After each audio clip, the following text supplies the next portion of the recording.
Vamos orar nesse momento. Santo Deus Pai, nós te louvamos, Senhor, porque Tu nos trouxeste até aqui, este lugar. Nós te pedimos, ó Pai, que Teu Santo Espírito esteja trabalhando em cada coração aqui presente. De maneira, ó Pai, que possamos aprender mais, Senhor, desses períodos que envolvem, Senhor, os momentos antecedentes à vinda do Teu Filho Jesus aqui conosco. Nós assim oramos, desde já agradecidos, porque nós oramos em nome de Jesus. Amém. Meus caros, nós, no começo do ano, falamos a respeito de um panorama histórico-religioso do Primeiro Testamento, que alguns ainda o chamam de Antigo Testamento. Não é uma nomenclatura muito correta, né? Apesar de ter sido usada durante muitos anos. Por quê? Porque ela é meio ofensiva, principalmente a judeus convertidos, né? É quase uma questão politicamente correta na área de Bíblia, dos biblistas, né? E aí depois nós falamos sobre Um de Nós, que eram biografias de personagens bíblicos também do Primeiro Testamento. E nós vamos entrar agora no panorama histórico do Segundo Testamento. Contudo, porém, todavia, antes de iniciarmos a nossa revista no domingo que vem, nós resolvemos fazer esse aulão, e que nós vamos tratar de uma página da Bíblia muito pouco comentada. Aqui tem uma Bíblia de papel aí, a gente vai poder emprestar. A Bíblia de papel, aqui, ó. Sandra, obrigado. Opa, pai do céu, trouxe a Sandra. Olha só, nós vamos falar dessa página da Bíblia aqui, ó.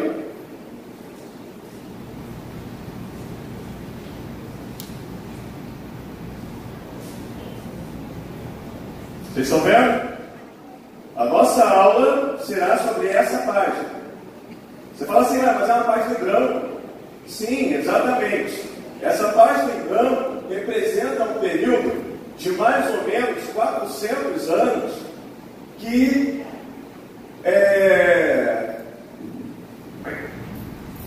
esse negócio fica subindo e descendo aqui, às vezes nós agradecemos a tela, né?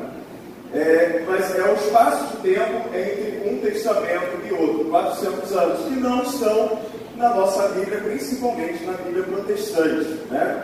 Na Bíblia utilizada pelos católicos, tem ainda pelo menos os livros de Macabeus, que vão contar parte da história desses 400 anos aí, dessa nossa folha bíblica. Bom, já temos aqui na tela? Slide 1, por gentileza. A gente vai começar aqui recordando um pouquinho. Ano 722, a Assíria, ela sobe ao poder e derrota o reino de Israel, que era o reino do norte. Lembra que Israel, depois de Salomão, foi dividido entre reino do norte e reino do sul, sendo o reino do norte levando o nome de Israel e o reino do sul, o reino de Judá. 722, o reino de Israel cai diante do império assírio, né? E qual era a política da Assíria? Eles desterravam o povo conquistado e meio que brincavam de escravo de Jó, né? O povo de Judá está aqui. O outro povo estava aqui, eles viram o escravo de Jó. Escravo de Jó. Sai misturando todo mundo. Você vem para cá, você vai para lá, você vem para cá, você vai para lá, você casa com fulano, você casa com ciclano. Para quê? Para justamente todas essas nações conquistadas perderem total e completamente a sua identidade nacional. Tanto que depois que a Síria conquista o reino de Israel, você nunca mais vai escutar, vai ler na Bíblia o nome israelita. O povo de Israel, do reino do norte, ele é aniquilado, porque a política da Síria era essa, desterrar, objetivando a perda da identidade nacional, né? E aí, aonde ficava o reino de Israel, primeiro, queria desterrar. Desterrar, definitivamente, é só gente importante, tá? Pobre fica, gente. Pobre, ninguém se interessa com pobres, desde a antiguidade, né? Então, o que acontece? Outros povos Vamos colocar lá no slide 2? Olha o que o rei da Síria faz. O rei da Síria trouxe gente da Babilônia, de Cuta, de Aba, de Amate, de Serafim, e os estabeleceu na cidade de Samaria. Lembra? Samaria era a capital do reino de Israel. Para substituir os israelitas, eles ocuparam Samaria e habitaram em suas cidades. Versículo 33. Adoravam o Senhor, mas também prestavam culto aos seus próprios deuses, conforme os costumes das nações de onde haviam sido trazidos. Ou seja, o rei de Israel nunca foi efetivamente fiel digamos assim, à lei de Deus. Eles tinham a sua própria versão do Pentateuco, que é Gênesis, Êxodo, Número e Deuteronômio. Então você tem o Pentateuco hebreu e o Pentateuco samaritano. É uma versão, uma corruptela, do Pentateuco que os judeus usam. E eles só usavam o Pentateuco. Mas e os profetas? Por acaso algum rei de Israel deu ouvido para algum profeta? Não, por isso até que eles foram dominados mais rápido. Eles só tinham como um texto sagrado o Pentateuco e uma versão própria do Pentateuco. Então, na verdade, Israel nunca cultuou o Senhor da maneira como deveria ser cultuado. E ali, naquela miscelânea, criou-se um sincretismo religioso. Que povo vai surgir dessa bagunça? Os samaritanos. Aqueles mesmos samaritanos, quando a gente olha lá no Novo Testamento, dizem que judeus e samaritanos não se davam. Por que judeus e samaritanos não se davam? Porque o judeu olhava para o samaritano como gente de segunda classe, porque eles eram provenientes de um restolho de Israel, só de gente pobre, e gente que se misturou com outros povos também, naquela misturada que a Síria fazia, e não seguiam a religião de maneira correta. Vamos lá, slide 3. Vamos falar do período babilônico. A Síria derrotada pela Babilônia já em 597, 722, 597. Vamos entender que tudo que vem antes de Cristo é assim, vamos imaginar assim, esse culto é o ano zero, Então eu estou aqui, 722. Agora eu já estou aqui, 597, 400, 300, 100, 100. 1, 2, 3, 4, que aí já é o tempo de Jesus, tá? Então, à medida que eu vou me aproximando do zero, você vai perceber que a data ali vai diminuindo, tá bom? 597 a.C., a Babilônia domina a Síria, E aí, a Babilônia, ela também vai ir contra Judá. Você tem um profeta Jeremias, desesperado, no livro do profeta Jeremias, dizendo para que o rei de Judá servisse a Nabucodonosor. Jeremias fala, olha, as terras foram dadas ao rei da Babilônia, sirvam e vocês viverão. Mas, por quê? A Babilônia não tinha essa política de deportação. Ela queria que as pessoas ficassem onde estão, ok? E ela só tirava o povo que fosse rebelde. E aí Judá foi rebelde, porque Judá foi conquistado politicamente, mas ele ainda tinha sua autonomia política, só que o rei de Judá parou de pagar tributos à Babilônia. Parou de pagar tributos, virou nação rebelde. O que se faz com a nação rebelde? Tira da terra. E aí você tem o povo de Judá também sendo exilado para a Babilônia. Mas aí você tem um povo saindo de uma terra e indo para outra. Você não tem mistura. Você consegue conservar a unidade daquele povo. Ou aquele povo, se ele quiser, ele consegue conservar a sua unidade. Porque não há miscelânea programada como a Síria fazia. E aí então eles vão para a Babilônia e ali se estabelece. É claro que o povo de Judá não vai ficar na Babilônia, Eles vão ficar ali na periferia. Quem é que vai efetivamente para a capital do império? Na verdade, é só o pessoal que é da corte de Judá, né? Você tem o último rei de Judá sendo levado à corte, né? E vivendo ali como um rei escravo até a sua morte. E aí você tem também os principais do reino de Judá. Você tem aí a história de Daniel, de Misael, de Ananias e de um outro que eu esqueci o nome do terceiro amigo de Daniel, que é bem mais fácil lembrar de Sadraque, Mesaque e Abednego, né? A gente sempre esquece o nome dele. É doloroso, mas tudo bem. Só isso para você ver a figura dessas pessoas aparecendo na corte da Babilônia. Eles têm uma certa liberdade dentro da Babilônia. Eles podem, e aí nesse momento da história, todo mundo sabe aqui que esse judeu sabe ganhar dinheiro, né? Você vai, o judeu vai, abre um negocinho, daqui a pouco aquele negocinho vai crescendo, crescendo, crescendo, e o negócio expande e vira um negoção, né? É nesse momento da história que o judeu começa a se especializar no comércio. Ele está fora da sua terra, está fora de Judá, e aí ele está na Babilônia. O que ele vai fazer para sobreviver? Ele já não tem mais terra para plantar, porque ele não tem dono de terra nenhuma. Então ele começa a se especializar no comércio. Por isso que no Novo Testamento, você não tem assim um cenário, como é no Primeiro Testamento, de campos.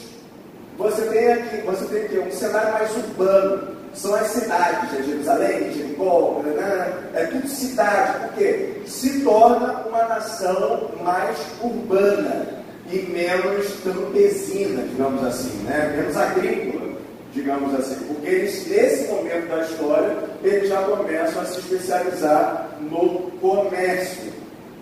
Bom, nós sabemos que quando Judá é exilado, toda a cidade de Jerusalém e o seu templo é o quê? Derrubado. Correto? Não tem mais templo em Jerusalém, o templo está derrubado. Então, qual é a saída que se cria para que o povo possa continuar a manter a sua identidade enquanto nação? A sua identidade religiosa. Surgimento da sinagoga.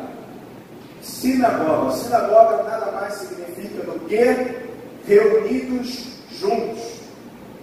Era um local onde eles se reuniam juntos para estudar a lei e os profetas. A ênfase toda fica na lei e nos profetas e no pecado da idolatria. Por que se dá tanta ênfase no pecado da idolatria nas sinagogas? Porque foi o pecado que levou tanto Israel como a Judá a perderem a sua terra. A idolatria foi a brecha em que Judá se enfiou para poder pecar e fazer as piores coisas até o final para eles serem dominados por uma nação mais poderosa do que eles. Por isso que no Segundo Testamento, você já não observa mais, por exemplo, a idolatria como sendo uma dificuldade. Você observa, dentro do contexto dos judeus, idolatria no Segundo Testamento? Não tem. Você vai ver idolatria onde? Quando Paulo vai percorrer aquelas cidades ali da Grécia, da Macedônia, Roma. Por quê? Porque lá existia a mitologia grega, a mitologia romana, aquele panteão em todos os deuses. Mas entre os judeus você já não vê mais dificuldade para a idolatria. Por quê? Porque aqui no exílio ainda é massificado que foi a idolatria que levou à derrocada do povo judeu. Então, você não tem mais esse problema da idolatria. Vou fazer assim, né? Quando eu falar de Segundo Testamento, acho que eu vou vir para cá, porque aí fica pedagogicamente um movimento de... Né? Você não vê mais o problema da idolatria no Segundo Testamento. Aliás, uma coisa interessante. Vocês perceberam que eu falei de judeu? Quem nasce em Israel é o quê? Israelita. Não, estou falando em um contexto contexto da Bíblia, né? Hoje a gente fala israelense, mas é israelita. Quem nasce em Judá é o quê? Judaíta. Mas por que a gente fala judeu? Judeu foi uma corruptela, né? É quando você corruptela, quando você faz uma pequena corrupção na pronúncia de uma palavra, né? Você corrompeu dentro da Babilônia, por conta das línguas lá, né? Começaram a se chocar. Em vez de eles falarem, se referirem àquele povo como judaíta, passaram a chamá-los de judeus. Então, judeu, quando você pensa em judeu, judeu é aquele que veio da terra de Judá, exilado para a Babilônia. Por isso que a partir desse momento, você não escuta mais a expressão judaíta, você só vai escutar a expressão judeu. Entendeu? O judeu é aquele camarada oriundo do reino de Judá, mas que foi para o exílio, né? E depois vai retornar lá para a igreja, mas calma aí que a gente ainda não chegou na igreja, né? Bom, é nesse contexto também da sinagoga que vai aparecer o camarada que está direto no Segundo Testamento. Quem é? O mestre dos magos da Caverna do Dragão? Não, o mestre das leis. Né? O mestre da lei, aquele pessoal que Jesus faz aquele embate bacana. É nesse momento também que vai surgir a figura do escriba. Por que aparece o escriba? Aliás, esse momento do exílio babilônico é um momento muito interessante, sabe por quê? É porque é nesse momento que todo o texto que a gente tem no Antigo Testamento começa a ter a sua forma final. É porque é no exílio, no perigo iminente de perder a sua identidade religiosa como nação, que o povo passa o quê? A escrever as suas histórias. Lembrem-se que o povo de Israel é o povo de tradição oral. Você vê lá no Deuteronômio, o pai tinha que passar oralmente a lei para o seu filho, enquanto ele fosse deitar, quando ele fosse levantar, quando ele fosse comer. Essa é a recomendação do Deuteronômio. É uma comunidade de tradição oral. Quando eles estão na Babilônia, no perigo iminente de perderem a sua identidade, toda aquela tradição oral passa a ser escrita, para você conservar a sua história. E aí então você tem o surgimento do escriba. O escriba do Segundo Testamento é quem? É aquele camarada que vai pegar o trabalho do escriba lá do exílio e ele vai continuar copiando, né? Porque papiro chega uma hora que ele se deteriora, né? Papiro é muito delicado. Então, para que se conservasse o texto bíblico, eram feitas várias cópias, né? Então você tem um escriba. Acaba que o escriba, ele vira uma pessoa que tem um alto conhecimento da lei, né? Então o escriba, mestre da lei, esse pessoal está todo ali junto. Quem é um personagem muito conhecido do Primeiro Testamento, que é um escriba e um mestre da lei? Esdras. Você viu lá o surgimento? Toda a tradição dos escribas e mestres da lei são ligadas a Esdras. Slide 6. Slide 6 são umas palavrinhas estranhas aí, né? Você tem uma tradição oral que ainda é conservada do período do exílio, né? Então estou no Primeiro Testamento também para cá. Que é o quê? A Haggadah. O que é Haggadah?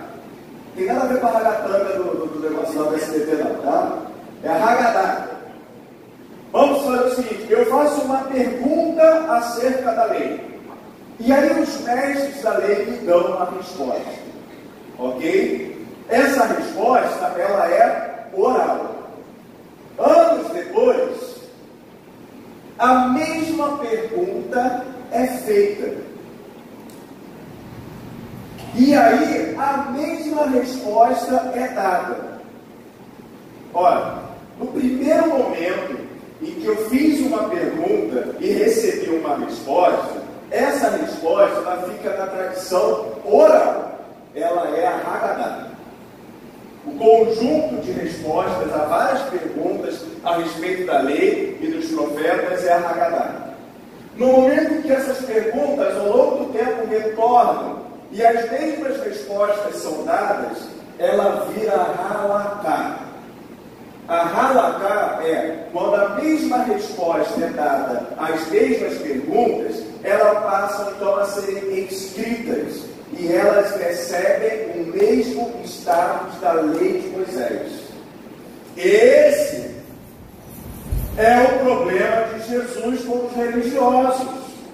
Quando Jesus diz em que eles colocam um fardo que nem eles podem suportar, ele está se referindo a halaká.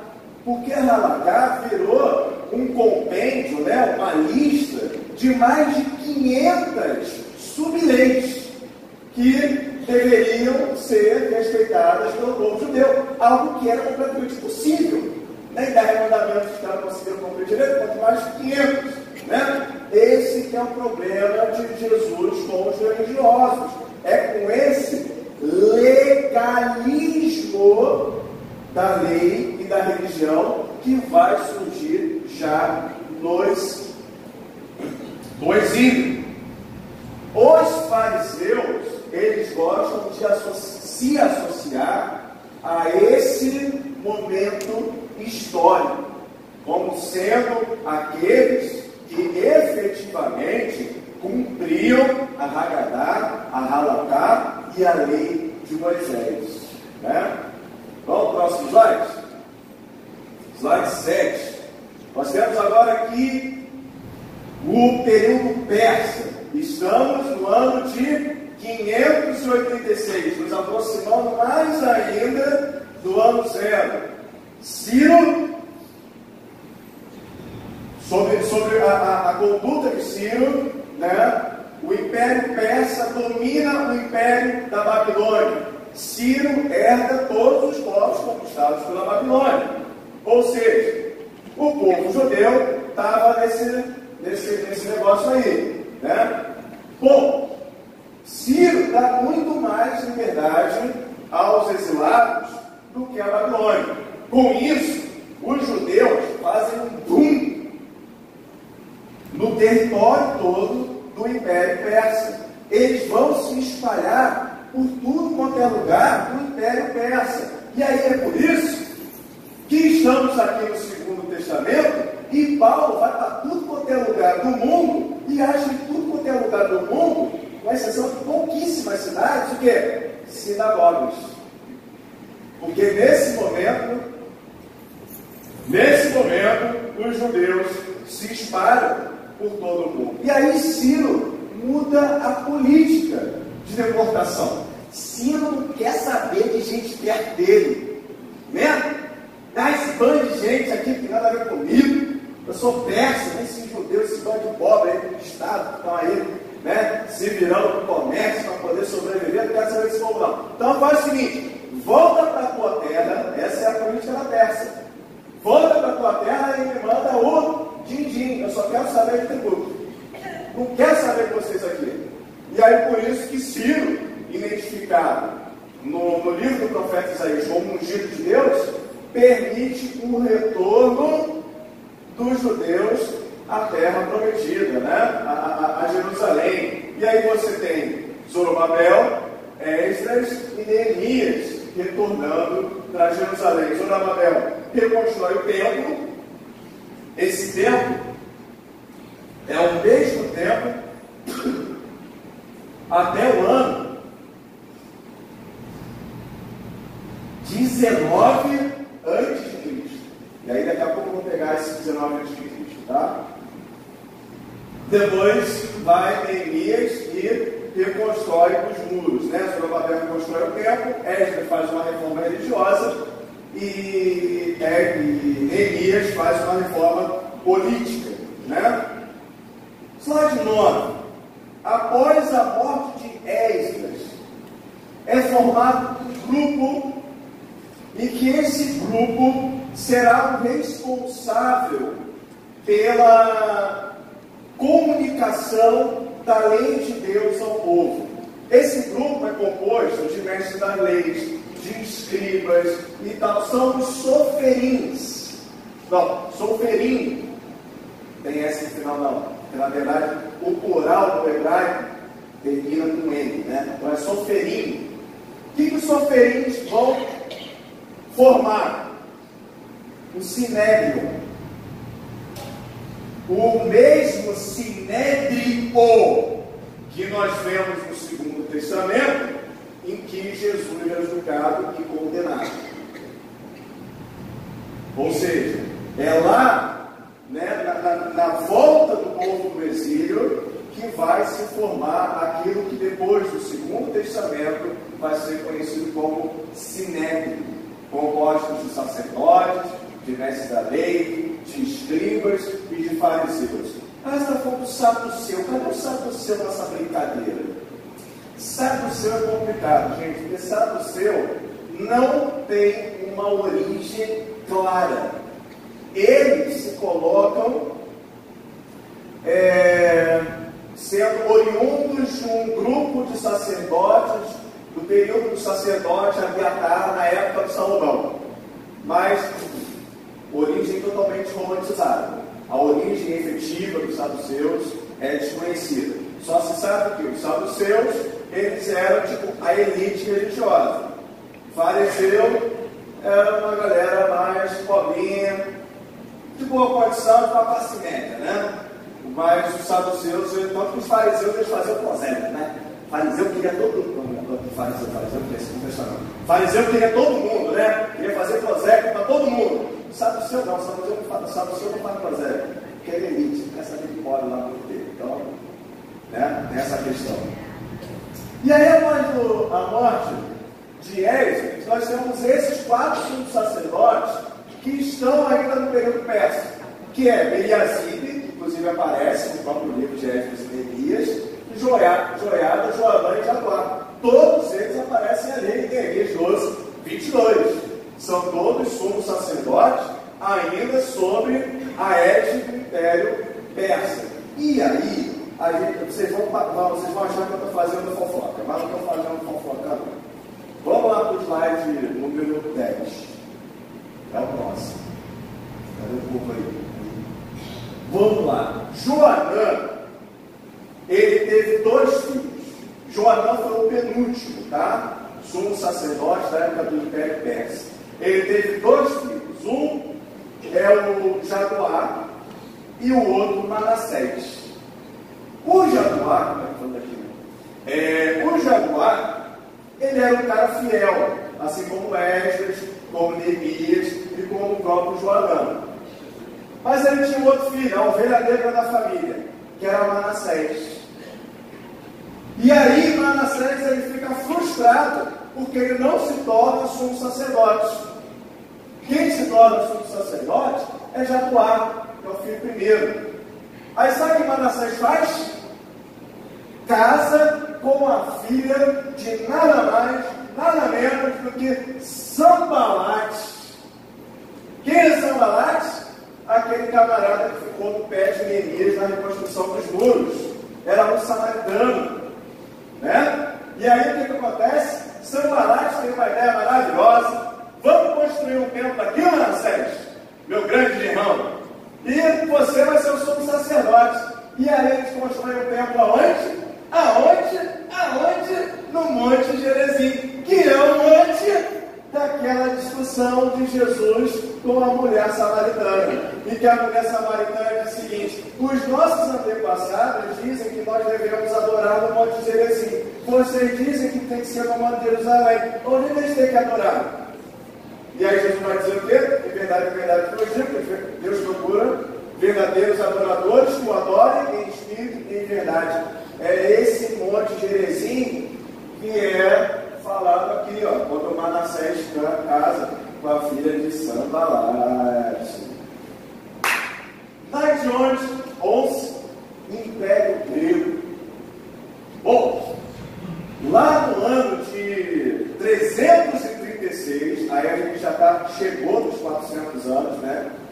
No período entre os 2 testamentos, morre o grande Filipe da Macedônia. Quando Filipe da Macedônia morre, seu filho Alexandre, estou falando aqui, né? Seu filho Alexandre assume o seu lugar. E quando ele assume o seu lugar, em apenas 2 anos, ele junta macedônios e gregos. Nós estamos falando de quem? Quem é esse Alexandre? Esse Alexandre é o Alexandre pequenininho? Ou é o Alexandre? O grande. É o Alexandre o grande. E aí ele começa a fazer a sua campanha de conquistas. E aí não tem mais peça, né? Chuta a peça para tudo quanto é lado, e ele sai tomando conta de tudo. E aí tem uma história muito interessante com esse sacerdote Jaduá. Lembra que o sacerdote Jaduá, sumo sacerdote Jaduá, foi o último do período persa? Tem um momento em que Alexandre estava em guerra com os persas. E aí a guerra estava difícil, né? E aí Alexandre vai tirar a soneca. Quando ele vai tirar a soneca, ele sonha com um ancião que fala para ele ser persistente na guerra, porque ele ia ganhar aquela guerra. E aí ele acorda, e com esse sonho, né, assim, encorajado por esse sonho, ele vai lá, luta contra os persas e ganha a batalha. Ok, continua lá, sai matando geral e tal, não sei o quê. Chega lá em Jerusalém. Quando ele chega em Jerusalém com a espada, ele encontra Jaduá. E aí quando ele encontra Jaduá, e é o ancião do meu sonho. Ele entende que Jaduá é o cara, o ancião que apareceu para ele no sonho. E aí quando ele chega em Jerusalém, ele é benéfico com o povo judeu. E aí permite que os judeus continuem tranquilamente a sua religião e tal, e pega leve com os judeus. Deixa lá eles tranquilão. E aí divide, né, o império todo, depois que ele se estabelece, né, lá na cidade da Babilônia. Na verdade ele não volta para a Grécia, né, ele se estabelece na capital de Nínive, né? Ele morre em Nínive. O império dele é dividido em 6 partes. Só nos interessa dessas 6 partes, 3 partes, que é a parte que fica, meu Deus, já estou com todo o slide 3, tá? Aí eu já começo a avançar aqui. Laomedon, que fica com a Síria, Ptolomeu, aí já começa a aparecer os nomezinhos assim, que quem gosta de estudar por aí, já começa a reconhecer o nome, né? Entendeu? Foi Alexandre Grande, lá tem Ptolomeu aparecendo aí, né? E Seleuco, que fica com a parte ali onde era a Babilônia. Bom, 14. Ptolomeu e Seleuco se juntam e acabam com o outro terceiro.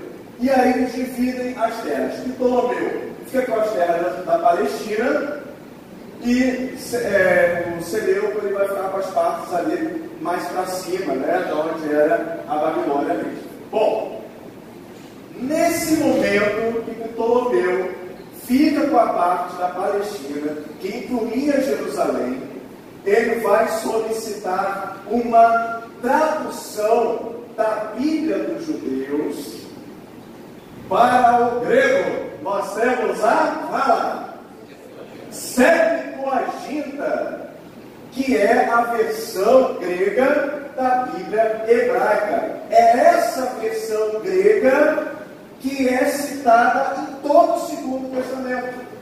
Porque como o Império Grego assume o cenário mundial, a língua grega é espalhada por todos os seus territórios conquistados. Então o grego passa a ser a língua oficial do mundo. Então, os judeus, muito poucos judeus no Segundo Testamento, sabem ler em hebraico. Na verdade, o que sabem mais é ler em grego, principalmente judeus espalhados pela área ali onde Paulo vai atuar. É o grego que o povo lê. Hebraico vira uma língua praticamente morta, restrita aos religiosos. Jesus ele vai falar aramaico e não hebraico. E é o grego que é uma segunda língua. Então, os textos do Primeiro Testamento que são citados no Segundo Testamento são reportados a Septuaginta, né? Bom, acontece isso e Ptolomeu e Seleuco se juntaram, pegaram a terra do outro camarada lá, dividiu entre eles. Só que tem um probleminha. O território de Judá, o território de Jerusalém, é rico em metais. E aí Seleuco não fica muito satisfeito com a divisão da terra. Começa a rolar o quê? Um fight. Seleuco de um lado e Ptolomeu do outro. Eu quero ficar aqui, não, eu quero ficar aqui, eu quero ficar aqui, eu quero ficar aqui, eu quero ficar aqui. Guerra! Guerra entre Seleucos e Ptolomeus. O que acontece? Por um período, os Seleucos ficam com a parte ali da Palestina, inclusive Jerusalém. E aí, neste momento, morre um líder lá do seu Deus. Não, nesse momento não, nesse momento, né? Morre sim um líder do seu Deus. E aí, quem é chamado para poder arbitrar em relação à sucessão ao trono? Roma. O império que estava ali em ascensão. Tanto um problema aqui, não sabendo quem vai arrumar aqui no território aqui, quem é que vai ficar com isso daqui. Então, Roma, ajuda nós aqui. Sabe o que Roma faz? Pega o Antíoco, que era o principal líder dos Seleucos, e morre. E aí, Antíoco tem dois filhos, Seleuco IV e Antíoco IV. Seleuco IV é feito rei dos Seleucos e passa a governar. Antíoco IV volta para Roma. Ele é exilado. Tipo assim, Seleuco que obedece, não teu irmãozinho aqui, morre. Essa é a primeira dominação romana no território. O que Seleuco faz? Chega lá em Jerusalém e quer helenizar Jerusalém. O que é helenizar Jerusalém? É botar a cultura grega enfiada com ela abaixo nos judeus. Ele começa a oprimir os judeus. Ele começa a tributar muito os judeus, porque ele quer agradar Roma, né? Mata meu irmãozinho aí não, velho, né? Toma aqui dinheiro. O que acontece? Ele é morto pelo próprio tesoureiro. Seleuco é morto. Então, Roma manda Antíoco IV, que estava exilado em Roma, para Israel. Tipo assim, governa essa bagaça aí, né? Esse negócio aí está um fervilhão de problema. Governa aí. Antíoco, que a galera aí que gosta de estudar, se eu falar a maneira como ele era conhecido, vocês vão se ligar que o nome dele é Antíoco Epifânio. Quem foi? Quem se manifesta aí? Quem se manifesta? Antíoco Epifânio. Ex-católico. Quem é ex-católico? Tem que saber quem é Antíoco Epifânio. Ah, então, tem que saber. Né? Antíoco Epifânio. Quando Antíoco Epifânio chega em Jerusalém de Roma, ele chega todo com a cultura greco-romana. E aí ele quer mais ainda helenizar Jerusalém. Ele pega aquele porco, que é um animal imundo para os judeus, e sacrifica o porco no altar de holocaustos do templo de Jerusalém. Ele profana o templo. E aí você tem o período Asmoneu. Coloca aí o período Asmoneu. Período Asmoneu.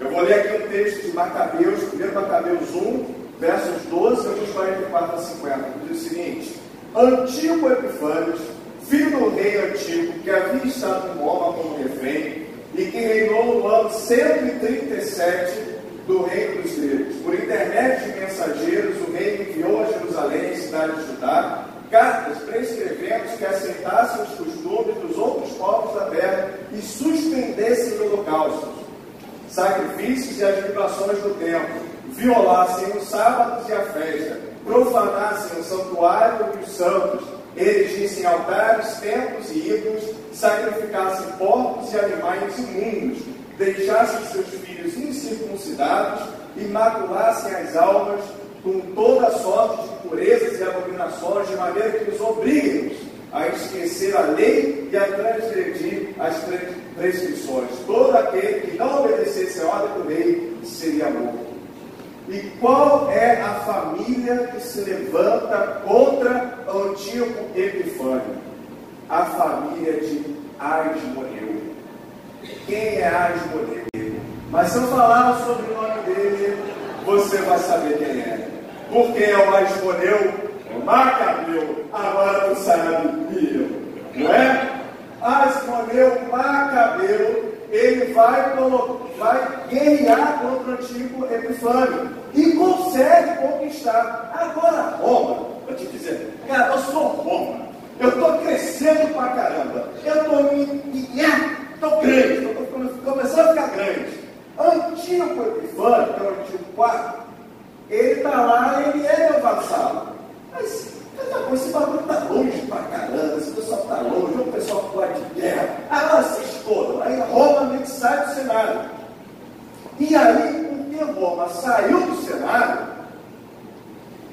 Asmoneu, Macabeu e a sua família conseguem derrotar Antíoco Epifânio. E aí você tem o período dos Macabeus, ou o período Asmoneu. Esse período é um período que demora mais ou menos uns 104 anos. Né? E mais ou menos 79 anos, Jerusalém é independente. Independente. E aí você tem a galera que é saudosa desse período e se inspira nos Macabeus no Segundo Testamento. Quem é? Zelotes. Agora mistura aí. Zelotes. Os zelotes. Quem eram os caras zelotes? Quem eram os zelotes? Eram aqueles camaradas que queriam pegar em armas para poder expulsar Roma. Né? Quer dizer, expulsar o Antíoco Epifânio sozinho é mole, né? Roma, eles nunca conseguiram. Né? São os zelotes. Vamos voltar aqui para o período Asmoneu. Né? Então esse período é um período interessante, porque eu já leio aqui pra caramba. Porque é um período que eles conseguem essa liberdade. Bom, Asmoneu morre, assume o seu filho morre, e aí acontece mais uma vez uma brigalhada de família para saber quem é que vai ocupar o trono, digamos assim, de Jerusalém. Sabe quem eles resolvem chamar para poder arbitrar quem tem direito ou não ao trono? Uma chance. Eles têm a ideia maravilhosa de Jerico. Eles chamam Roma para poder arbitrar quem deveria assumir o trono. O que Roma faz? Sai para lá, seu Asmoneu, sai para lá, seu Macabeu. Ai, brincadeira, os caras tiveram a ideia brilhante de chamar Roma para poder arbitrar nessa sucessão. Roma vai lá e chuta os Macabeus e coloca João Hircano primeiro como sumo sacerdote. Agora, vocês percebem o que eu acabei de falar aqui? Quem é que colocou João Hircano como sumo sacerdote no templo? Roma! Aí a gente já começa a ter a corrupção no sacerdócio que nós vamos ter no Segundo Testamento. Né? Bom, além disso, os romanos colocam Antípatra, procurador. Não, aqui não, é o 20. Já está aqui, Antípatra, procurador de toda aquela região. Antípatra era Idumeu. Quem é Idumeu? Descendente de Esaú. Então ele era amado pelos judeus, né? Não, só que não. Ele era odiado pelos judeus. Fazael é governador da Judéia. E olha o nomezinho ali. Bacana, todo mundo conhece.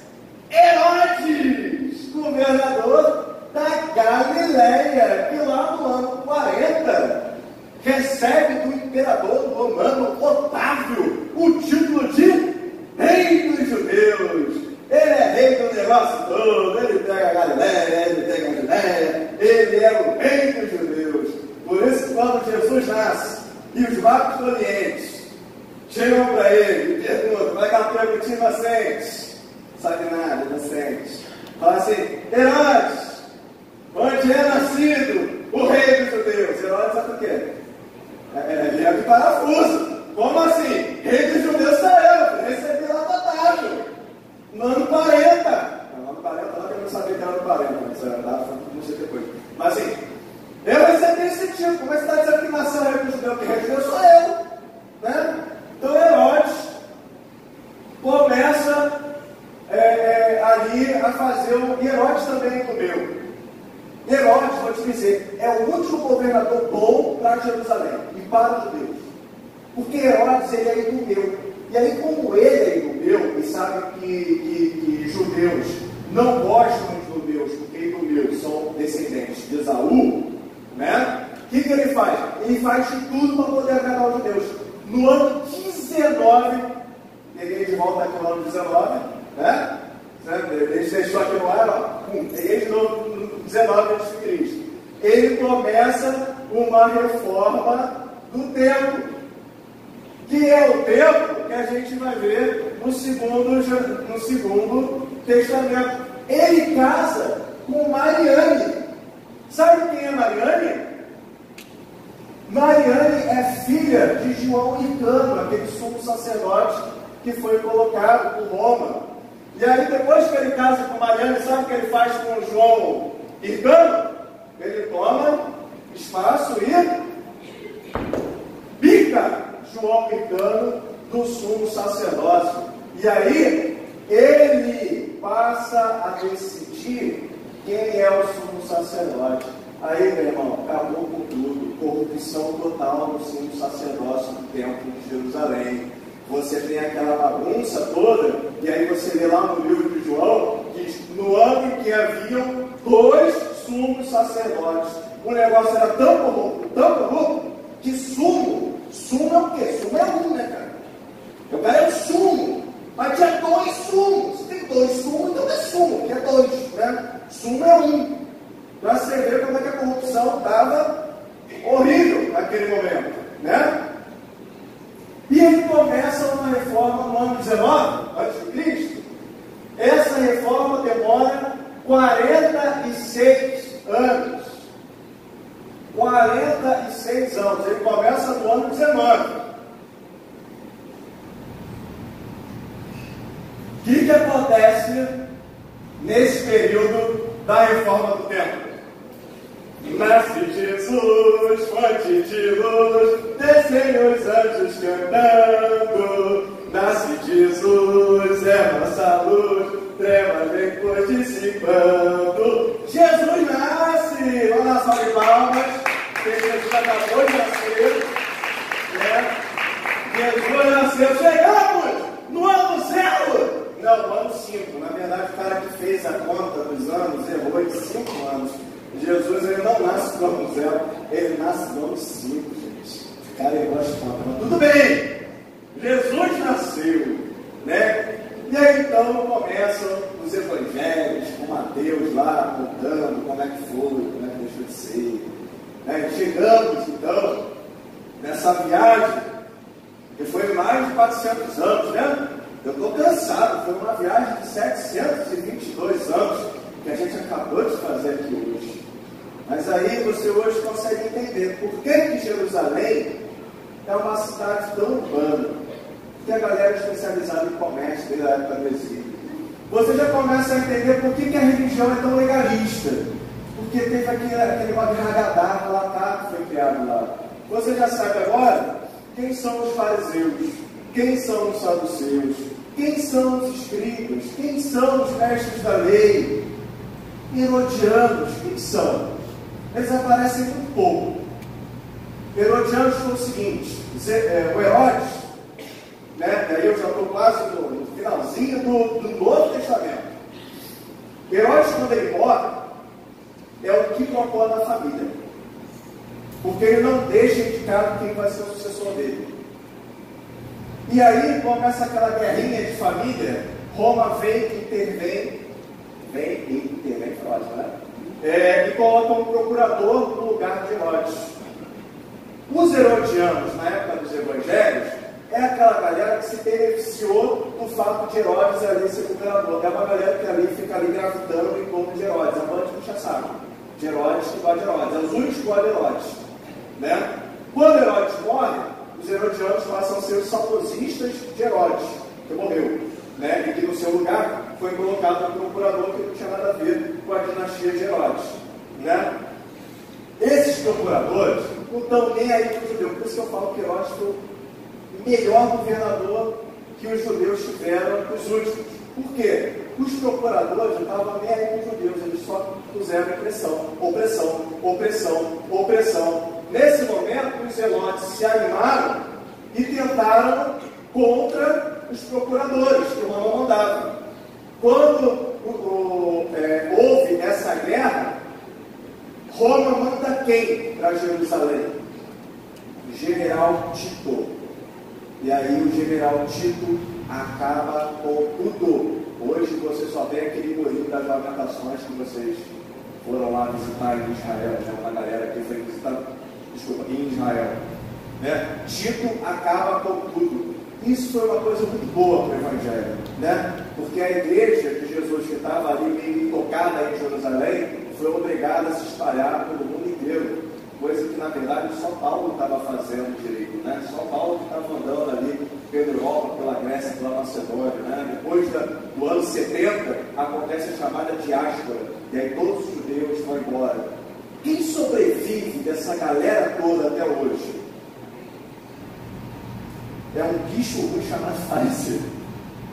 Os judeus ortodoxos, né, que a gente usa assim, eles são os herdeiros dos fariseus, né, da classe farisaica. Os saduceus, eu falei, eles eram antitabestas, eles eram elites, eles eram poucos. Então, no ano 70, geral morre. Somente os fariseus é que vão sobreviver quando o general Tito chega no ano 70, depois de Cristo, né? Depois de Cristo, aqui no Segundo Testamento, né? E derruba tudo. Né? E Apocalipse já é escrito, né, com essa realidade do templo de Jerusalém, da cidade de Jerusalém, total e completamente destruída. Meu Deus, chegamos até em Apocalipse. E aí, meus caros, eu convido vocês, a partir de semana que vem, a estar adentrando, né, por essa parte da Bíblia que é o Segundo Testamento. Nós vamos falar sobre os evangelistas, nós vamos falar sobre a mensagem dos evangelhos, nós vamos falar sobre a comunicação dessa mensagem, nós vamos falar sobre o legado de Paulo, nós vamos falar dos problemas que as primeiras comunidades cristãs enfrentaram a partir de Pedro e de Judas. Nós vamos falar sobre o amor a partir de Tiago e de João. E nós vamos falar um pouquinho também sobre o Apocalipse. Todos vocês estão convidados a essa jornada a partir do ano que vem. Tá bom? Queridos, que Deus a todos abençoe.